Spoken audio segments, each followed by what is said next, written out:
Ja, hör uns, leck mir mal, die mit dem dicken Bär. Boah, was meinst du, was die eine Bär hat, Junge? Ich hatte die da schon im Dschungel. Leck mich am Arsch, Junge. Die hat eine Fuhrmann, die Unge Jahre. Hör uns.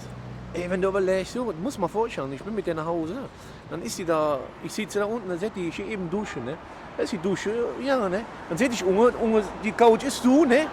Guck ich genau die Treppe, die hatte wie nennt man das? Wie nennt man so eine Wohnung, wo Treppe im Haus ist? Maisonette. Maisonette, genau. Also, auf jeden Fall, dann sehe ich schon da und gucke so. Aber immer, hä? Denk ich, was geht die da runter? Ich habe nur so Dreiecke gesehen, ein schwarzes Dreieck, eine schwarze Fleck. Ich denke, was ist das da? Leck mich am Arsch, die hat so eine Bär gehabt. Boah, das war so Knaller. Ich hatte die Frage, sag ich schon mal, du bist aber gut behangen, ne? Gut bestückt. Sagt die, ja, sag ich, hat Wilken so einen Urlaub oder was? Ne? Oder wie geht das hin, ne? Sagt die, ne, ja, sag ich, super, ne? Sag ich, du bist noch von früher, ne? Du bist noch oldschool, ne? Sag ich, lecko funny, sag ich, boah. Heute siehst du nur noch alles Rasuren, ne? Du siehst du nur noch, ne? Und dann hängt das Schneckenhäuschen da. Ne? Aber ey, die hat ja voll der Fuhrmann, ne? Lecko mir am Arsch, du. Das ist so echt, boah, echt Knaller, ne?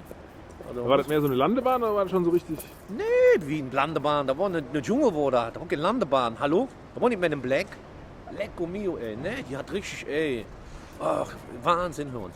Also da musst du noch richtig arbeiten, ne? Wenn du dort dran hängst, musst du der Brust kein Zahnstocher. Oh, meine Fresse, du. Die war echt, also muss man sagen, ne? Ich wusste ja, dass der Typ noch so geht.